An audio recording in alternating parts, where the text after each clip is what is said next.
안녕하십니까. 정통에듀의 대표 김한기 교수입니다.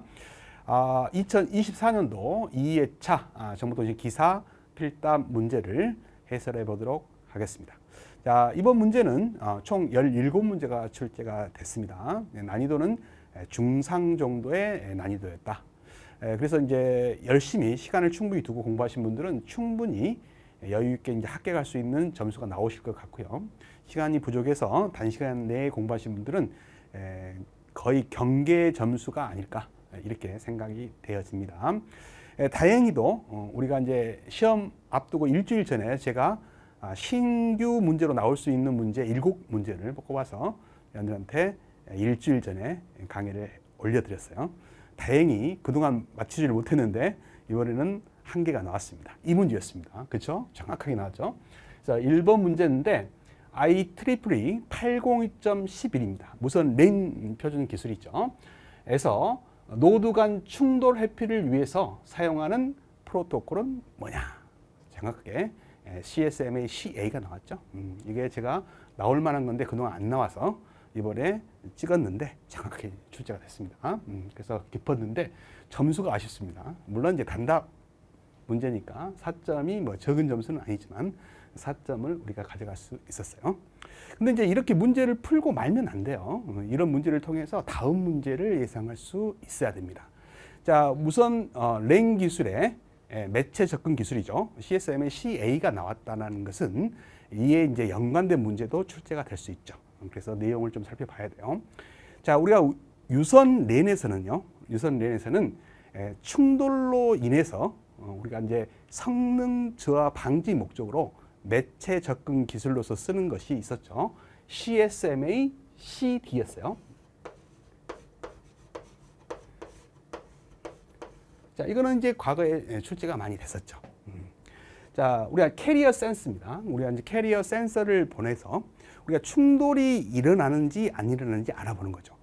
우리가 이제 충돌이 일어나면 전송로 상에서 평상시 전압 레벨보다 높은 레벨의 전압이 뜨게 됩니다. 그래서 그런 높은 레벨의 전압을 감지하는 센서를 보내버리는 거예요. 그래서 이제 충돌이 일어났다라고 한다면 잼이라는 통보 신호예요. 그러니까 잼이라고 부릅니다. 이런 통보 신호를 각 스테이션에게 뿌려줍니다. 그러면 다른 스테이션 단말 장치들은 그 신호를 보고 충돌이 일어나고 있구나. 그래서 다음에 잠시 시간을 두고 다음에 다시 데이터를 보내려는 노력을 하겠죠. 그래서 충돌을 피할 수 있는 이런 방법이 유선에는 있는 거예요. 그러나 무선에는 그런 방법이 없어요. 그래서 이 충돌이 일어났는지 안 일어났는지 확인할 방법이 무선에는 없다. 그래서 무선에서는 그런 확인 방법이 없기 때문에 우리가 성능 저하를 막기 위해서는 아예 보낼 때부터 충돌을 방지하자. 즉 충돌을 회피해서 보내자라는 기술을 쓰는 것이 바로 CSMA CA라는 거죠. 그럼 어떻게 해서 충돌을 회피하는지 그 방법이 출제가 될 수 있다는 거죠. 자, 우리가 이제 무선 매체는 공기잖아요. 그래서 이제 무선 주파수를 쓰고 있는데 A라는 주파수를 쓰고 있는 존이 있다고 생각하시고요. B라는 주파수를 쓰고 있는 존이 있다라고 생각하시고 C라는 주파수를 쓰고 있는 존이라고 생각하시면 되겠어요. 이제 A라는 존이고요. B라는 존이고 C라는 존입니다. 그래서 A 존을 관리하는 기지국에서 B 존에게 어떤 데이터를 보내려고 할 때 충돌을 회피해서 보내는 방법이 뭐냐라는 거죠. 그럼 여기도 이제 C라는 기지국이 있을 수 있죠. 근데 A에서는요, 범위가 C 범위를 접하지 못하기 때문에 C라는 단말이 있는지를 모르죠. 그래서 이것을 우리가 숨겨진 터미널이다. 이렇게 표현을 써요. 그래서 숨겨진 터미널의 문제가 무선에는 있다라는 거죠. 그런 걸 이해하셔야 돼요. 이론 때 다 공부를 하셨죠.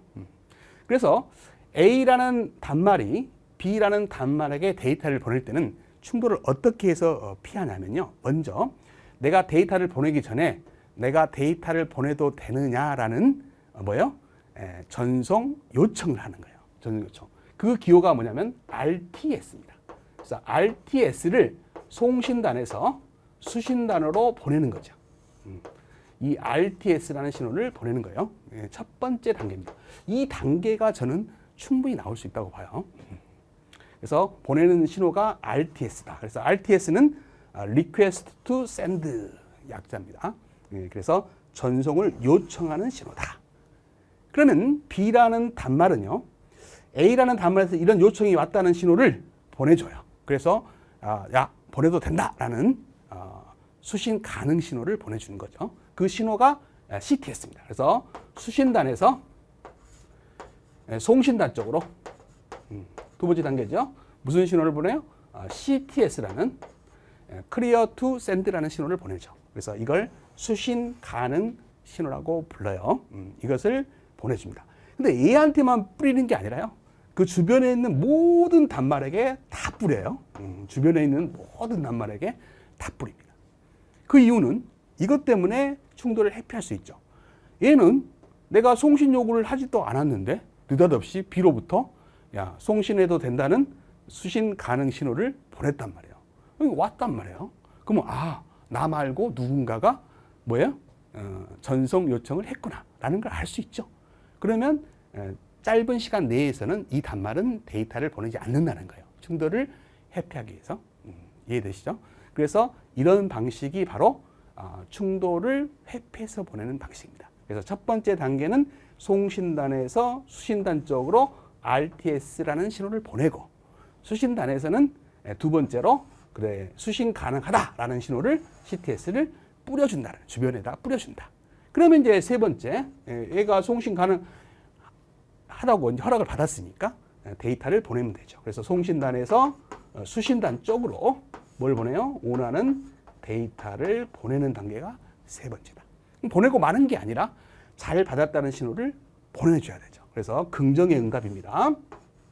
ACK라는 긍정의 응답, 잘 받았다는 신호를 보내는 것까지가 4단계예요.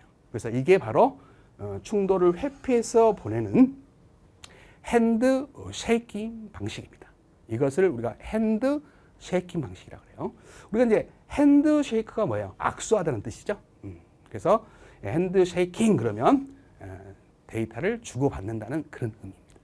그래서 이런 기술을 핸드 쉐이킹 기술이다. 이것도 알아두시면 되겠습니다. 그래서 충돌, 무선 랜 기술에서 매체 접근 기술에서 충돌을 회피하는 기술은 뭐라 그래요? CSMA, CA라고 하고요. 그 단계는 4단계로 나눌 수 있다는 거예요. 이런 과정을 뭐라 한다? 핸드 쉐이킹이라 한다. 이런 용어까지 정리를 하면 첫 번째 문제풀이가 끝나는 거죠. 아시겠죠? 자, 2번입니다. IP 버전 4죠. 주소 체계에서 C클래스에 할당 가능한 IP 주소 범위를 아래 예시처럼 나타내봐라. 우리가 클래스 구분을 꼭 하실 수 있어야 된다고 그랬어요. 그래서 제가 이 클래스 구분을 할 때 클래스를 애우지 말아라. 이제 A 클래스만 애우신 다음에 우리가 이제 공식을 이용해서 애워라. 왜? 외웠다가는 시험장에 가면 긴장하다 보면 갑자기 숫자가 생각이 안 날 수 있다고 그랬죠. 그래서 우리가 A 클래스만 딱 외우시고 나머지는 응용해서 구할 수 있어야 된다. 어떻게 알아겠어요? A 클래스는 이제 처음 시작이니까 0.0.0에서부터 그죠? 127이라는 걸 외우셔야죠. 127점, 255점, 255점, 255까지다. 이렇게 하나만 외워놓으면 그 다음 B 클래스는 이 127보다 하나 더 큰 128로 시작하겠죠. 그래서 128.0.0.0에서부터 여기다가 64를 제가 더하라겠어요. 64를 더하면 얼마가 된다? 191이 된다. 그랬죠? 그래서 191점, 255점, 255점, 255가 됩니다. 그럼 이것보다 하나 더 커야 되니까 192가 되겠죠? 그래서 192.0.0.0에서 이것의 절반이죠. 32를 더하면 된다겠어요. 그러면 223이 나옵니다. 그죠? 그래서 223점, 255점, 255점, 25. 그래서 이 C클래스를 물어봤기 때문에 이게 답이 되는 거고요. 뭐 물어보진 않겠지만 D클래스, E클래스는 안 물어볼 거예요. 물어본다면 여기다가 이것의 절반 16을 더하면 뭐가 나와요? 239가 나옵니다. 그래서 이것보다 하나 더 큰 224부터 239점, 255점, 255점, 255가 D 클래스가 되죠. 마지막 클래스는 이제 마지막이니까 여기다가 8을 더하면 안 되고 255 끝까지 표시를 해주면 된다라는 겁니다. 그래서 이렇게 이제 외우시면 실수를 하지 않는데 이번에도 실수를 하셔가지고 저희 카페 있죠. 카페에다가 이거 실수로 숫자를 잘못 썼습니다. 안타깝게 이렇게 하소연을 하시는 분이 있더라고요. 그래서 수업을 받으실 때는 가르치는 분의 말을 들으시는 게 좋습니다. 자기만의 노하우로 이제 공부하시는 것도 좋지만 가르치시는 분들은 경력이 많잖아요. 저도 벌써 이제 좀만 있으면 몇 년만 있으면 30년이 돼요. 가르친 지가. 제가 98년도부터 강의를 시작했기 때문에 벌써 이제 거의 25년이 훌쩍 더 넘었죠. 그런 분들이 이렇게 외우는 방법을 알려주면 그 방법을 따르시는 게 좋지 않나 이렇게 싶습니다. 그래서 하여튼 C클래스는 192.0.0.0에서 223점, 255점, 255점, 255까지입니다. 아시겠죠? 자, 5번입니다. 정보통신 설비의 시공에 필요한 정보통신공사 설계의 3단계를 적으시오 그랬어요. 우리가 정보통신공사 설계입니다. 설계의 3단계 그러면 첫 번째 기본 계획입니다.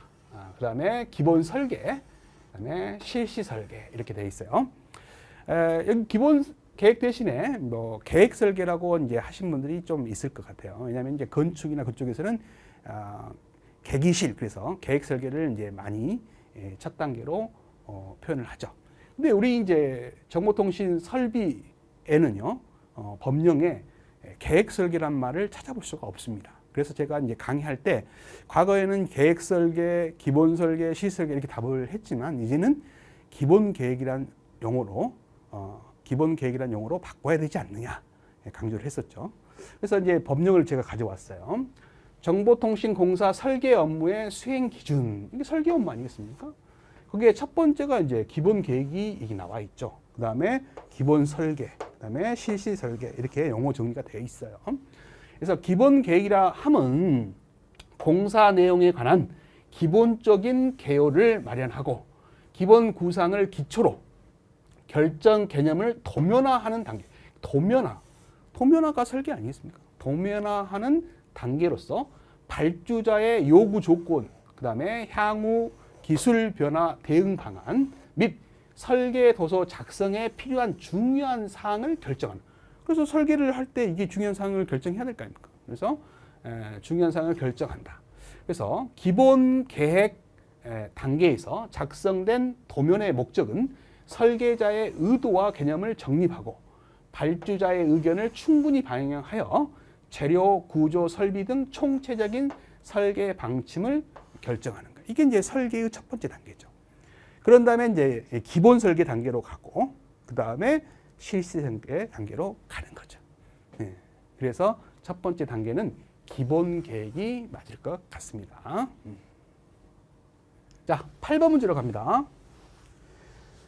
자, 요즘 들어서 이 광통신 파트, 광섬유뿐만 아니라 광통신 파트의 문제가 안 나온다 싶었어요. 그래서 과거에는 광통신 파트의 문제가 한 문제가 아니라 두세 문제씩 나왔는데 요 근래에 했는데 이렇게 광통신 문제가 나왔네요. 자, 광섬유 케이블에서 코어의 굴절률이 N1, 그렇죠? 클레드의 굴절률이 N2. 이때 비굴절률 차를 델타라는 기호를 썼을 때 관계식으로 맞는 것은 이거는 뭐 과거에 나왔던 문제니까 쉽게 맞췄으리라 봅니다. 그래서 이렇게 쓰시면 될 것 같고요. 뭐 어느 분들은 이제 요거를 안 썼는데 뭐 어떡하냐. 근데 요걸 안 쓰셔도 답은 인정될 것 같습니다. 구하는 식을 쓰라 했으니까. 그 다음에 이제 광학 파라메타 5가지 종류 써라. 이런 문제가 이제 과거에 나왔었죠. 그래서 이 광학 파라메타 5가지 종류도 외우셔야 되지만 그에 따른 구하는 공식들도 각각 다 시험에 나왔어요. 이번에는 이 비굴절률 차에 대해서 써라 이렇게 나왔지만 충분히 수광각, 개구수는 이미 출제가 됐죠. 아직까지는 출제가 안 된 건 교역과 주파수밖에 없어요. 근데 이 문제가 이제 좀 공식이 다른 것보다 좀 복잡하다 보니까 안 내고 있지만 이것도 공부해 두시라 그랬어요. 제가 우리가 필답 문제 풀이할 때 제가 이런 공식들은 꼭 외워라 그랬습니다. 자, 10번입니다. 확장된 광가입자망으로 리모트 노드라는 RN을 수동 소자인 스플리터를 사용하여 구성하는 광가입자망인 P1이죠. 수동망이라고 합니다. P1 방식의 개념들을 그리고 장비 구성에 대해서 서술하시오. 이런 문제가 나왔네요. 자, 우리가 이제 광가입자망에는 이제 A1이 있고 P1이 있죠. 우리가 이제 수동 광 분리기인 스플리터를 사용하게 되면 P1이다 이렇게 부르고요.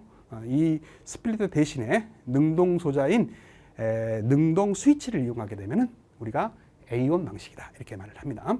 그 중에서 이제 P1이 나와 있는데 조건이 있어요. 이제 OLT라든지 그다음에 스플리터라든지 ONT, ONU가 각각 한 개씩 포함되어 있다랍니다.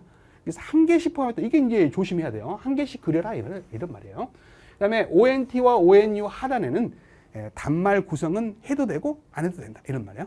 제가 이제 그림을 그려놨는데 이게 생뚱맞게 나온 문제가 아니라는 거죠. 우리가 이론 시험에 이미 출제가 됐어요. 이 그림이 이론 시험에 나왔었죠.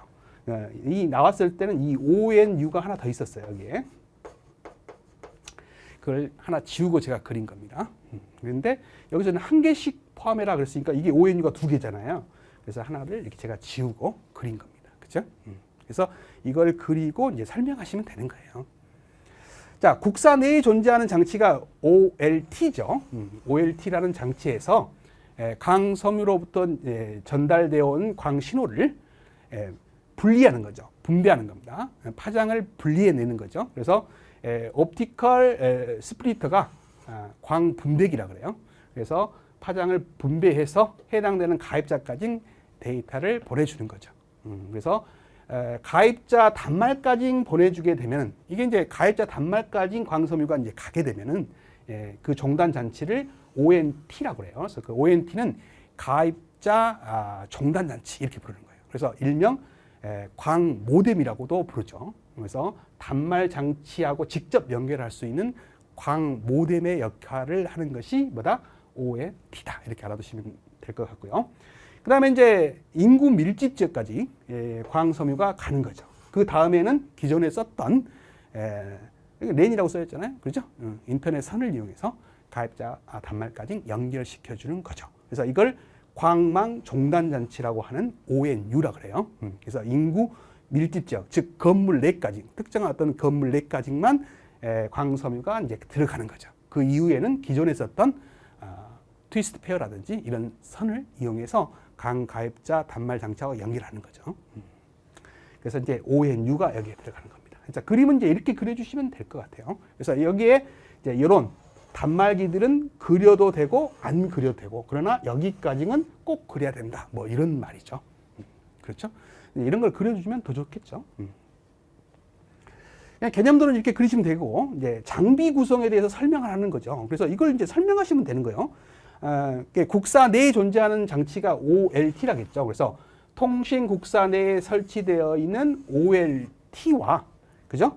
광 신호를 분배해주는 광 신호를 파장별로 이렇게 분배해서 가입자까지 보내주는 스플리터로 광선로가 인구 밀집 지역까지 간 것은 뭐예요?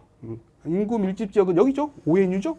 그래서 인구 밀집 지역인 가입지 구간까지 연결 시에는 ONU로 그 다음에 광선로가 댁내집니다. 댁내, 댁자가 빠졌네요. 댁내까지 연결될 때는 OLT로 구성된다 이 말이죠. 그러니까 이런 댁내, 가정 내까지 가게 되면 단말과 직접 연결을 해야 되잖아요. 그래서 그때 쓰는 연결 장치는 ONT다. 일명 광 모뎀의 역할을 한다 그랬죠. 그래서 ONT라는 가입자 종단 장치를 설치한다라는 겁니다. 그래서 이렇게 설명을 하면 될 것 같고요. 이것을 구체적으로 이제 이렇게 화살표로 이렇게 설명을 하셔도 될 것 같습니다.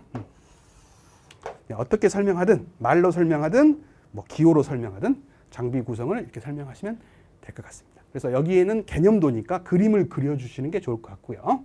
여기는 이렇게 말로 설명해 주시든지 이 기호로 설명을 해 주시든지 하면 될 것 같습니다. 12번으로 가죠.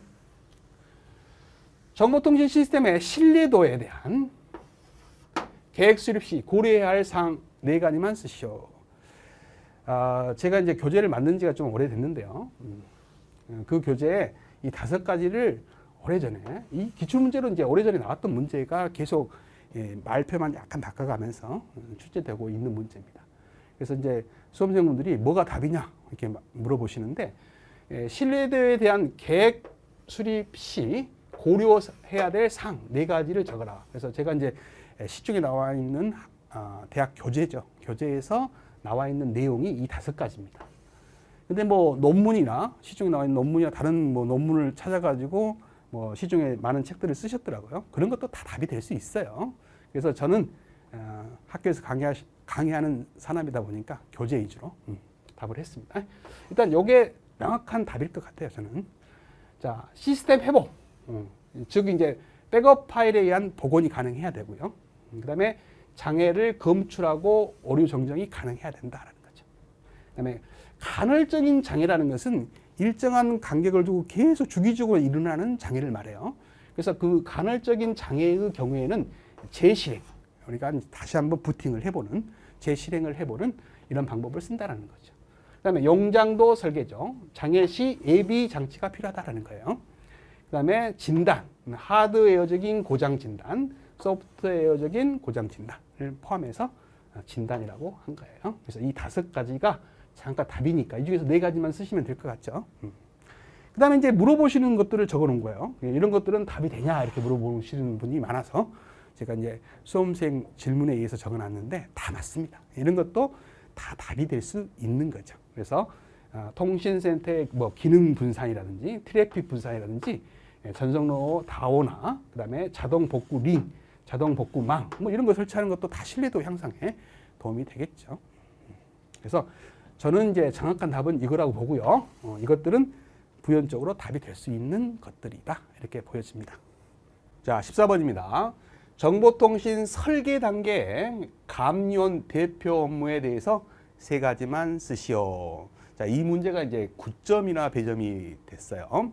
그래서 이제 이 문제에 대한 질문이 굉장히 수험생으로도 많이 들어오고 있습니다. 하지만 뭐 대단한 걸 낸 건 아니에요. 여러분들이 그동안 시험 출제를 해왔던 것이 감리원의 기본 임무 4가지나 5가지 써라 이런 게 이제 그동안 출제가 되어 왔었죠. 그래서 여러분들이 우리가 이제 감리원의 기본 임무인 10가지 이 기본 임무를 여러분들이 많이 외우셨을 거예요.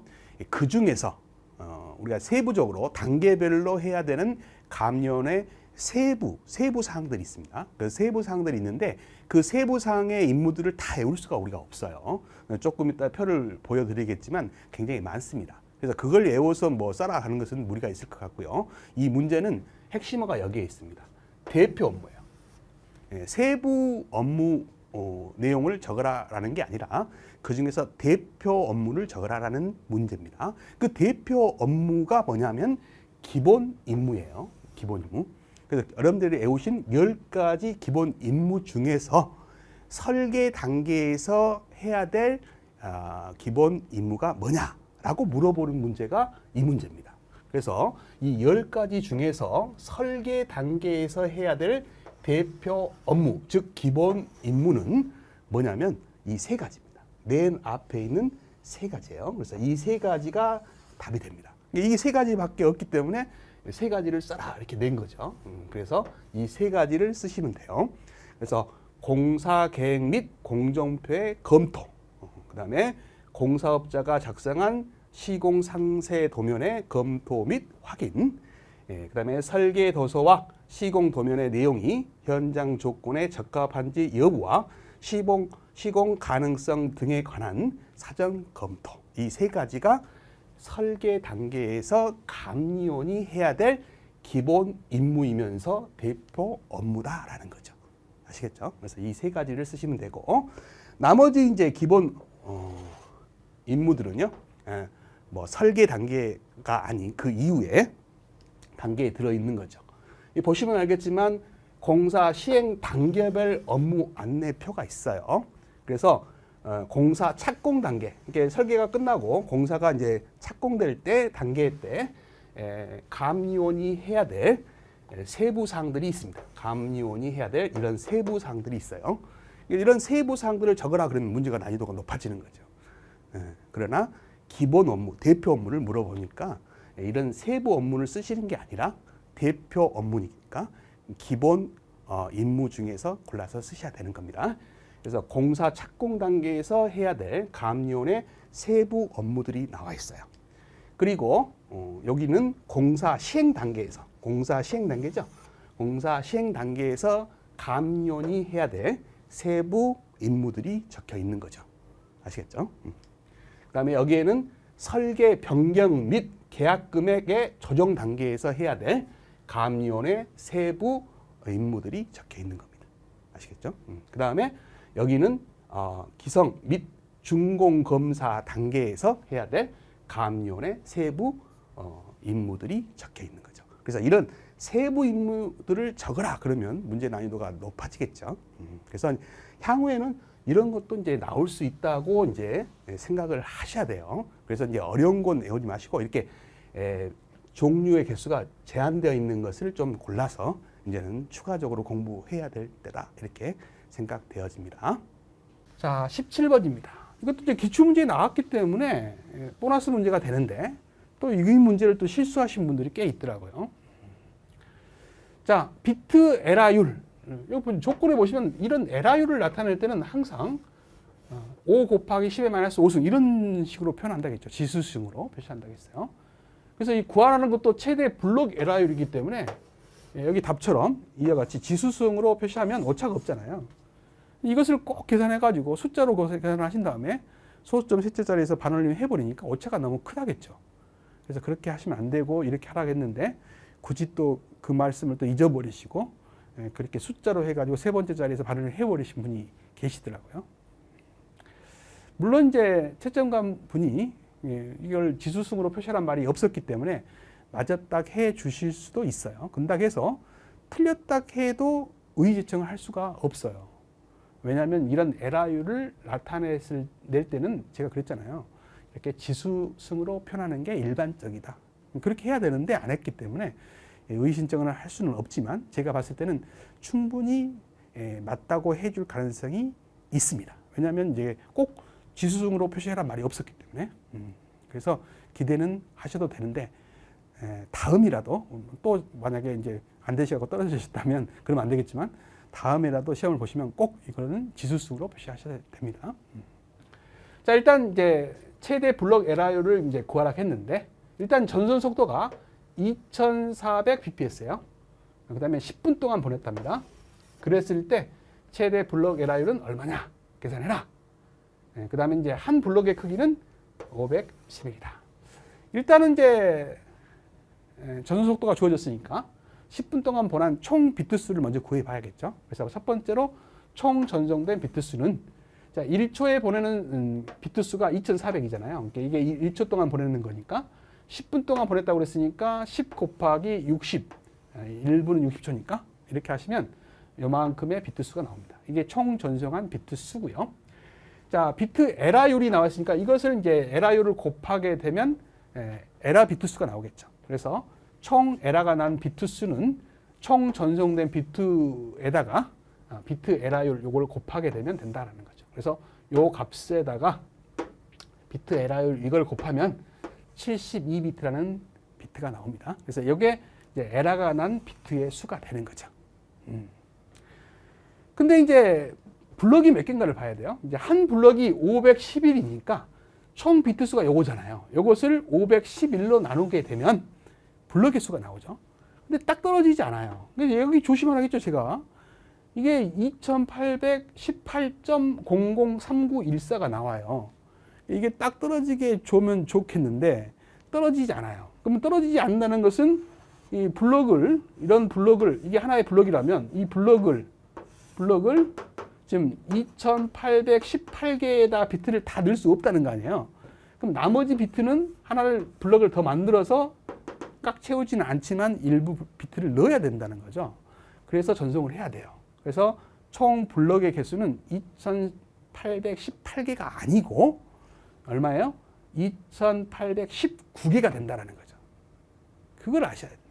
그래서 이것도 굉장히 강조를 했는데 또 이것을 틀리셔가지고 좀 물어보시는 수험생분이 있으셔요. 안타깝습니다. 정말. 아시면서도 틀리는 이런 케이스가 돼버리는 거예요. 그래서 2819개라고 하셔야 되는데 2818개라고 했는데 부분 점수는 맞을 수 있겠느냐 이렇게 물어보시는 분이 있어요. 제가 채점자라면 부분 점 드립니다. 왜? 이 부분만 착각을 한 거잖아요. 나머지는 다 맞았잖아요. 근데 이제 채점하는 교수님 성향에 따라서 달라질 수 있겠죠. 채점하시는 교수님 말씀들을 들어보면요. 규칙이 있어요. 그거 하면 자기 마음대로 하는 건 아니죠. 그래서 거기서 이제 합격자가 많이 생기는 그런 때는 엄격하게 봅니다. 근데 이제 문제가 어려워서 합격자가 얼마 안 나올 때는 좀 유하게 채점을 해 주시기도 하죠. 경우에 따라 다를 수 있다라는 겁니다.